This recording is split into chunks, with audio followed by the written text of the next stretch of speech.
대림절 초가 지금 세계가 강단에서 아름답게 타오르고 있습니다. 여러분, 대림절 한 주 한 주를 맞으면서 우리가 초를 붙이는데 여러분 심령에도 주님을 기다리는 아름다운 초가 잘 붙어서 주님 오시는 그날 주님을 기쁘게 만나는 하나님의 사람들 다 되시기를 간절히 바랍니다. 어제 저는 신문을 읽다가 한 카페의 메뉴표를 보고 눈이 둥그레졌습니다. 우리나라 그 카페의 메뉴표가 아니고 프랑스의 한 카페의 메뉴표라고 이렇게 해설이 붙어 있었습니다. 커피 한 잔에 7유로입니다. 꽤 비싸지요? 그런데 들어와 가지고 손님이 이렇게 주문을 합니다. 커피 한 잔 부탁해요. 그러면은 커피 값이 4.25유로입니다. 그리고 손님이 종업원에게 이야기하기를 안녕하세요. 반갑습니다. 커피 한 잔 주시면 고맙겠습니다. 이렇게 주문을 하면은 1.4유로라는 겁니다. 그러니까 손님과 종업원 사이에 아주 친밀하게 인사를 나누면서 이렇게 주문을 하게 되면은 같은 커피가 값이 무려 5배 차이가 난다는 것이지요. 전 그 기사를 읽으면서 많은 생각을 했습니다. 여러분, 우리 그리스도인들에게 가장 친숙한 말이 있다라고 하면은 그것은 아마 복이라고 하는 말일 겁니다. 복. 여러분, 믿음의 시작을 우리는 아브라함에게서 찾지 않습니까? 그런데 아브라함 이야기의 첫 시작이 어떻게 됩니까? 복으로부터 시작이 됩니다. 창세기 12장 2절 3절에 보니까 이렇게 기록이 되어 있어요. 너는 복이 될지라. 너를 축복하는 자에게는 내가 복을 내리고 너를 저주하는 자에게는 내가 저주하리니 땅의 모든 족속이 너로 말미암아 복을 얻을 것이라. 이렇게 말씀합니다. 하나님의 뜻은 아주 분명하지요. 아브라함과 그리고 아브라함의 뒤를 따르는 믿음의 자녀에게 복을 주시겠다는 겁니다. 이게 하나님의 뜻이에요. 그런데 하나님께서 왜 복을 주시느냐? 여러분, 복을 주시는 이유가 무엇입니까? 그 이유는 그 복을 다른 사람에게 나누어 주게 하시려고 복을 주신다는 겁니다. 창세기는 이 사실을 아주 분명하게 그리고 아주 강력하게 그리고 반복해서 말씀해 주고 있습니다. 여러분, 아브라함의 아들이 이삭이지요. 이삭에게 주셨던 하나님의 말씀을 한번 찾아볼까요? 창세기 26장 4절입니다.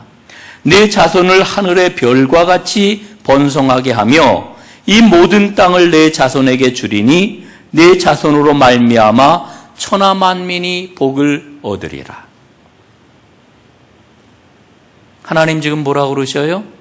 천하 만민이 내 자손으로 말미암아 복을 얻을 것이다. 여러분, 이 이야기는 이삭에게서 끝나지 않습니다. 이삭의 아들 야곱에게 주신 하나님의 약속을 또한 한번 확인해 볼까요? 창세기 28장 14절 말씀인데요. 내 자손이 땅의 티끌같이 되어 내가 서쪽과 북쪽과 남쪽으로 퍼져나갈지며 땅의 모든 족속이 너와 내 자손으로 말미암아 복을 받으리라. 여러분, 똑같은 말씀이 계속해서 반복이 되고 있습니다. 아브라함에게, 이삭에게, 야곱에게 지금 반복이 되고 있습니다. 여러분, 야곱에게는 12아들이 있었는데 이 야곱의 12아들 가운데서 가장 유명한 아들이 10번째 아들인 11번째 아들인 요셉이지요. 여러분, 요셉에게도 마찬가지입니다. 요셉이 그의 지나온 생애를 10명의 형님들 앞에서 이렇게 고백을 합니다. 창세기 50장 20절에 보니까요. 당신들은 나를 해하려 하였으나 하나님은 그것을 선으로 바꾸사 복으로 바꾸사 오늘과 같이 많은 백성을 구하게 하시려 하였나이다. 여러분, 요셉은 하나님의 복을 받아 애굽의 총리 대신이 되었습니다. 그런데 중요한 것은 그 복이 요셉 자신을 위한 걸로 끝나지 않았다라고 하는 거지요. 요셉이 받았던 복은 애굽 온 백성을 구하는 복으로 흘러 넘쳤습니다. 또 요셉이 받은 복음, 애굽 일대의 모든 나라와 백성들을 살리는 복으로 흘러갔습니다. 요셉이 받은 복은 궁극적으로 하나님의 백성 이스라엘을 구하는 복으로 흘러 넘쳤습니다. 여러분, 하나님은 틀림없이 복을 주시는 분이십니다. 그런데 나에게 왜 복을 주시느냐? 우리에게 왜 복을 주시느냐? 그 이유는 너무나도 분명하지요. 온 세상 모든 사람들을 살리시려고 복을 주시는 겁니다. 그래서 창세기 계속해서 반복해가지고 땅의 모든 족속이 너와 네 자손으로 말미암아 복을 받으리라 이렇게 말씀하고 있는 겁니다. 사랑하는 여러분, 우리는 하나님의 복을 받은 사람들입니다. 그리고 앞으로도 하나님의 복을 받을 사람들입니다. 여러분, 그런데 우리가 여기에서 이 하나님이 말씀하시는 복이라고 하는 게 과연 무엇일까를 잘 헤아려 이해해야 합니다. 여러분, 하나님이 주시는 복은 멈추어 있는 게 아닙니다. 하나님의 복은 항상 움직입니다. 하나님의 복은 나에게 부어지고 그래서 나에게 갈물이 되는 걸로 끝나는 게 아니라 나를 통하여 다른 사람에게 세상을 향해 흘러가야 하는 것, 이게 바로 하나님께서 내려주시는 복입니다. 여러분, 세상 모든 사람들 다 복을 좋아하잖아요. 세상은 복을 어떻게 생각을 합니까? 내가 소유하고 있는 어떤 재화, 어떤 물질, 지위와 권력과 힘, 이걸 내 손에 쥐고 있을 때 복이라고 이렇게 생각을 합니다. 그러나 여러분, 하나님이 말씀하시는 복은 그런 것을 뛰어넘어 내 것이라고 생각되는 재화와 물질과 지위와 힘과 재능과 건강을 다른 사람을 위해서 사용하고 세상을 향해 흘려보내는 것, 이걸 복이라고 우리에게 말씀을 하십니다. 여러분, 이 복이 여러분에게 가득하시기를 주님의 이름으로 축원합니다. 하나님이 우리에게 복을 내리시는 이유는 그 복을 받아 흘려보내라고 우리에게 복을 주시는 것입니다. 여러분, 처음 이야기로 다시 한번 좀 돌아가 보도록 하겠습니다. 우리는 흔히 고객이 왕이다 이런 말을 쓰지요. 고객이 왕이다. 손님이 중심이라고 하는 그런 이야기입니다. 우리가 살고 있는 세상, 자본주의 시장 체제를 갖고 있기 때문에 그런 상황 속에서는 손님이 왕이라고 하는 이 말이 맞는 것처럼 보입니다. 그래서 우리는 우리 자신도 알지 못하는 사이에 종업원에게 왕처럼 군림하려고 하는 그런 마음이 있는 것을 보게 됩니다. 내가 돈을 지불했으니까 갑을 관계로 따진다면 나는 갑이고 당신은 을이다. 이런 생각을 부지불식간에 한다라고 하는 거지요. 그런데 어제 저는 그 신문 기사를 읽으면서 프랑스의 분위기는 우리 사회하고는 사뭇 다르네라고 하는 것을 느꼈습니다. 인간관계를 갑과 을로 분명하게 선을 그을 수 있는 그런 자리에서도 인간관계의 기본은 갑과 을이 아니라 상호 존중하고 인격적으로 대하는 것이 너무나도 당연한 일이다. 이런 사회적인 분위기가 가득한 그런 사회가 프랑스로구나 하는 느낌을 가졌다는 겁니다. 여러분, 프랑스에서는 그런다고 그래요. 가게나 식당에 손님이 찾아오는데 손님이 찾아 들어올 때에 인사도 없이 불쑥 들어오는 손님은 무지하게 무례한 사람 취급을 당한다는 거예요. 뭐 이런 무례한 사람이 다 있어? 그러면 종업원도 그 사람을 그렇게 존귀하게 대하지를 않는다는 겁니다. 그러나 먼저 인사를 건넨 고객에게는 종업원 역시 매우 친절하게 대한다라고 하는 거지요. 저는 그 기사를 읽으면서 믿음으로 복을 받고 복을 누리면서 살아가고 있다고 늘 말하는 내 모습을 좀 찬찬히 돌아보았습니다. 그리고 믿음의 길을 함께 걸어가고 있는 여러 성도들을 생각을 해보았습니다. 우리는 진짜 복을 받았습니까? 그리고 그 복을 나누어 주면서 살아가고 있습니까? 우리는 하나님 말씀대로 복을 흘려보내며 살아가고 있습니까? 어떻게 복을 흘려보내면서 살아가고 계십니까? 우리 사회는 갑, 을, 이렇게 나누는 것에 참 익숙한 그런 그 사회입니다. 그런 분위기 속에서 우리 그리스도인들이 이렇게 살아간다라고 하면은 어떨까요?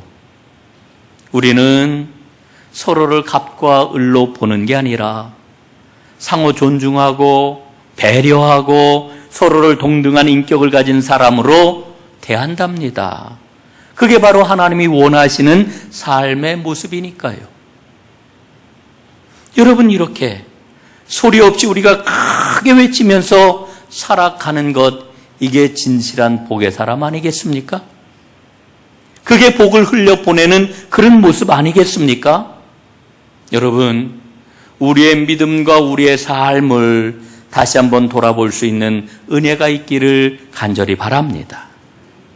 오늘 우리가 읽고 있는 본문 말씀은 모세의 설교 마지막 결론 부분입니다. 여러분, 모세가 아주 긴 설교를 지금 하고 있는데 그 설교의 핵심이 뭐냐 하면은 복받는 길입니다. 복받는 길. 여러분, 이 신명기에 나와 있는 이 말씀은 모세의 마무리 설교는 어떻게 하면 복을 받을 수 있느냐. 여러분, 우리가 이 복받는 길을 잘 알아야 복을 받아 복을 흘려보내지 않겠습니까? 모세는 이렇게 이야기를 하지요. 30장 1절에 보니까 나는 너희에게 너희가 받을 수 있는 모든 복과 저주를 다 말하였다. 이렇게 이야기를 합니다. 여러분, 모세가 이스라엘 백성에게 간절하고도 강력하게 권면하는 게 있습니다. 그게 뭘까요? 하나님의 말씀을 가까이 하고 그 말씀에 순종하라는 겁니다. 그래서 오늘 본문에도 보면은 11절과 14절에 이렇게 일러주고 있어요. 오늘 내가 너희에게 내리는 이 명령은 너희가 실천하기 어려운 것도 아니고 너희의 능력이 미치지 못하는 것도 아니다. 그 명령은 너희에게 아주 가까운 곳에 있다. 너희의 입에 있고 너희의 마음에 있다. 이렇게 말씀하고 있습니다. 여러분, 성경은 하나님의 말씀이 있지요. 우리는 분명히 그렇게 믿고 신앙의 길을 걷고 있습니다. 성경은 하나님께서 자신을 완벽하게 보여주고 계시는 계시입니다.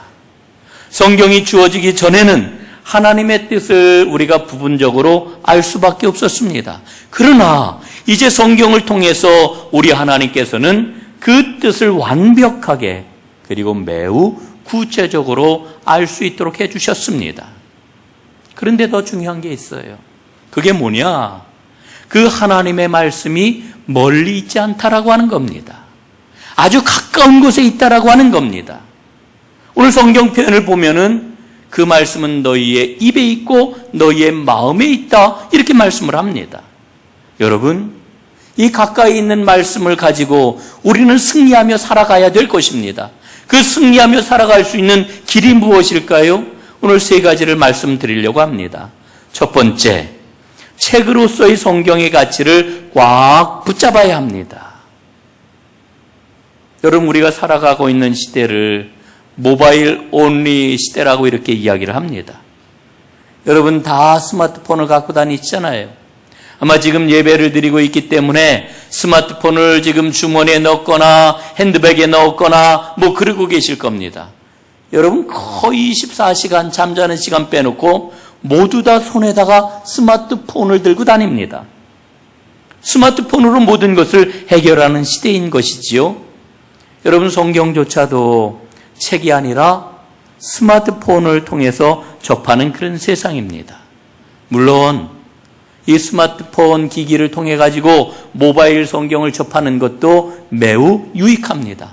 저도 그 일에 앞장서고 있긴 합니다만은, 여러분, 오늘 우리 기도원 협회에서 그 일에 아주 헌신하고 계시는 우리 장로님들이 오셨잖아요.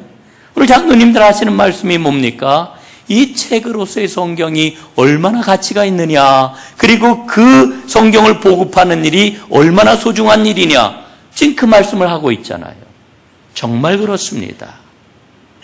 여러분, 책으로서의 성경의 가치를 소중하게 여긴다면 우리는 훨씬 더 귀중한 믿음의 유산을 갖게 될 것입니다. 요즘 많은 사람들이 성경 낭독과 성경 쓰기를 통해 가지고 성경의 가치를 재발견하려고 합니다. 어떻게 보면은 굉장히 아날로그적인 그런 방식이지요. 그런데 이런 노력은 굉장히 값진 겁니다. 그리고 이런 노력의 바탕에는 뭐가 있느냐? 책으로서의 성경의 가치를 기본적으로 전제하고 있는 거지요. 여러분, 오늘 말씀을 다시 한번 보십시오. 말씀이 내게 매우 가까워 내 입에 있으며 내 마음에 있다, 이렇게 말씀하고 있습니다. 성경 문자를 살아있는 하나님의 말씀으로 경험하는 은혜가 여러분 모두에게 가득하기를 주님의 이름으로 축원합니다. 두 번째,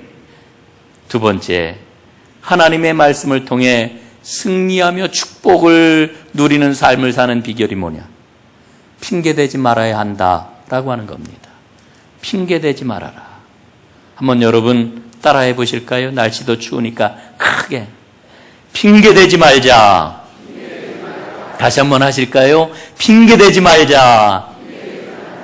여러분, 핑계대지 말라는 거예요. 오늘 11절 말씀을 한번 보세요. 오늘 내가 당신들에게 내리는 이 명령은 당신들이 실천하기 어려운 것도 아니고 당신들의 능력이 미치지 못하는 것도 아닙니다. 여러분, 이 말이 무슨 말일까요? 모세가요, 꿰뚫어 보았어요. 뭘 꿰뚫어 보았습니까? 앞으로 이스라엘 사람들이 변명할 거다, 핑계댈 거다, 이걸 꿰뚫어 보았어요. 그래서 모세가 이스라엘에게 경고하는 겁니다. 여러분, 핑계대지 마십시오. 여러분, 이스라엘은 이렇게 이야기를 합니다. 누군가 하늘에 올라가서 계시를 받고 온 것처럼 신령하게 말씀을 풀어주는 사람이 있다면 우리는 더 잘 순종할 수 있을 텐데, 또 누군가 학문을 넓고 깊게 배워가지고 그 말씀을 풀어서 설교하는 사람이 있다면 우리는 더 잘 순종할 수 있을 텐데, 이렇게 핑계하는 사람이 있을 거라는 이야기입니다. 여러분, 그러나 그 핑계는 통하지 않을 겁니다. 왜냐하면은 그 명령은 매우 가깝기 때문에, 그 명령은 우리의 입에, 우리의 마음에 있기 때문에 그 핑계는 통하지 않을 거라는 겁니다.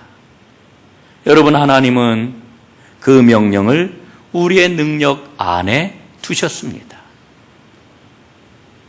여러분, 오늘 제가 전하는 말씀 가운데 핵심 진리예요, 이게. 하나님은 하나님의 명령을 우리의 능력 안에 두셨습니다. 예? 어려운 능력이 아니라는 거예요. 힘든 게 아니라는 거예요. 하나님 말씀 따라서 살아가는 게, 그거는 나에게 힘들어, 나에게는 어려워, 나는 이러저러한 일들이 있어가지고 안 돼, 그게 아니라는 거예요. 우리의 능력 안에다가 하나님의 명령을 주셨다는 거예요. 하나님의 말씀 순종하는 게 너무나도 자연스러운 거라고 오늘 하나님 말씀해 주시는 거예요. 그러나 우리 인생은 타락한 죄의 본성을 갖고 있기 때문에 끊임없이 핑계를 대려고 합니다. 제가 11월 초에 여수를 갔다 왔잖아요. 여수에 가서 애양원을 들렸습니다. 손양원 목사님의 생전에 그러한 그 신앙의 유적을 살펴보고 왔는데, 손양원 목사님의 말씀이 자꾸만 제 마음속에 생각이 나요. 자기 두 아들이 총에 맞아 죽었지요. 공산당의 총에 맞아가지고 죽었지요. 자기 두 아들을 죽인 그 공산당 청년이 갇혀있는 감옥을 찾아갑니다, 손 목사님이. 그리고는 그를 살려달라고 탄원을 해요. 그냥 살려달라고 이야기하는 게 아니라 자기의 아들을 삼겠다고 제발 살려주십시오. 용서를 구합니다. 여러분, 이해가 안 가는 그런 장면이지요. 저도 처음엔 이해를 못했어요. 그런데 손양원 목사님이 뭐라고 이야기를 하시는 거 아니? 예수님께서 원수를 사랑하라 말씀하셨는데 내가 뭐라고 그 말씀에 핑계를 대면서 예수님의 말씀을 거역하겠습니까? 손양원 목사님이 그렇게 말씀을 하셨어요. 여러분, 우리는 얼마나 핑계에 익숙한지 몰라요. 우리는 얼마나 변명하기에 급급한지 몰라요. 타락한 죄의 본성을 갖고 있기 때문에 그렇습니다. 저는 얼마 전에 이어령 박사의 간증 동영상을 한 편을 보았습니다. 저녁에 그분의 간증 동영상을 한 40분 정도 하는 것을 제가 보았는데 그 밤중에 혼자 그 동영상을 보면서 굉장히 큰 은혜를 받았어요. 이어령 박사께서 이런 그 고백을 하더라고요. 나는 우리나라 최고의 지성이라고 자부해 왔습니다. 그런데 지성이라고 하는 것, 지식을 많이 습득한다는 것, 지식을 많이 소유했다는 것은 자기를 변명하는데 능숙하다는 말입니다. 지식은 많으면 많을수록 자기를 합리화하고 변호하는데 능수능란하도록 만듭니다. 하지만 지혜는 자기를 보게 하고 하나님을 알게 하고 하나님 앞에 자기를 겸손하게 엎드리게 합니다. 이런 지혜가 바로 영성이지요. 나는 이제 지성에서 영성으로, 나의 자랑에서 하나님의 은혜로 삶의 자리를 옮겼습니다.